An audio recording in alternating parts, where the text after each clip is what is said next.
கர்த்தருடைய பரிசுத்த நாமத்திற்கு மகிமை உண்டாகட்டும்.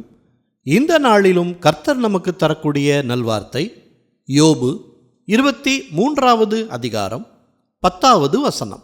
நான் போகும் வழியை அவர் அறிவார், அவர் என்னை சோதித்த பின் நான் பொன்னாக விளங்குவேன்.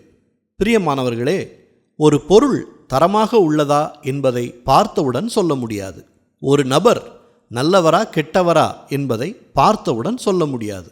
அவர்களோடு பழகி பார்த்த பின்னர்தான் அவர்களை பற்றி அறிந்து கொள்ள முடியும். கர்த்தர் யோபுவை அறிந்து வைத்திருந்தார்.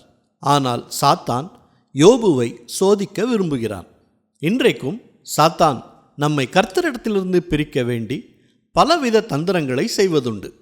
அதில் நாம் ஜெயித்து வர வேண்டும் என்று கர்த்தர் விரும்புகிறார். கர்த்தராகிய இயேசு கிறிஸ்து வசனத்தின் மூலம் சாத்தானை ஜெயித்தார். சிலுவையில் சாத்தானை ஜெயித்தார். சாத்தான் வெட்கப்பட்டு போனான்.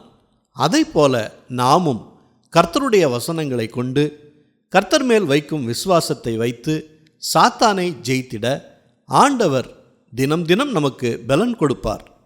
சோதனைகளை வேதனைகளை ஜெயித்து சாதனைகளாக மாற்ற இயேசு கிறிஸ்து நம்மோடு எப்பொழுதும் இருப்பார். ஜெபிப்போமா. நல்ல தகப்பனே, இந்த நல்வார்த்தையை தந்ததற்காக நன்றி செலுத்துகிறோம்.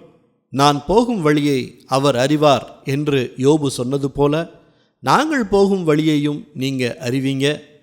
இன்றைக்கு எங்களுக்கு இருக்கிற சோதனைகளில் உம்முடைய வார்த்தையை கொண்டு உம்மேல் நாங்கள் வைத்திருக்கிற விசுவாசத்தை கொண்டு சாத்தானை ஜெயித்திட எங்களுக்கு அனுதினமும் பலனை கொடுங்க. எங்களுக்கு இருக்கிற சோதனைகள் சோர்வினை கொடுக்காமல் கர்த்தருடைய வார்த்தைகள் எங்களுக்கு ஆறுதலை தந்து உற்சாகப்படுத்துகிறதுக்காக நன்றி செலுத்துகிறோம். தொடர்ந்து உம்மை விட்டு பிரியாதபடிக்கு, உம்முடைய வார்த்தையை விட்டு பிரியாதபடிக்கு எங்களை இரத்த கொட்டைக்குள் மூடி மறைத்து பாதுகாத்து கொள்ளுங்க. இந்த சோதனைகளை எல்லாவற்றையும் நாங்கள் ஜெயித்த பின் பொன்னாக விளங்கும்படி செய்யுங்க. எல்லா துதிகன மகிமை எல்லாவற்றையும் உமக்கே செலுத்துகிறோம். இயேசு கிறிஸ்துவின் நாமத்தில் ஜெபிக்கிறோம் பிதாவே. ஆமேன், ஆமேன். இந்த நல்வார்த்தையை மற்றவர்களுக்கும் பகிருங்கள். அவர்களுக்கும் கர்த்தருடைய ஆசீர்வாதம் கிடைக்கட்டும். கர்த்தர் உங்களையும் உங்கள் குடும்பத்தினரையும் அளவில்லாமல் ஆசீர்வதிப்பாராக. ஆமேன்.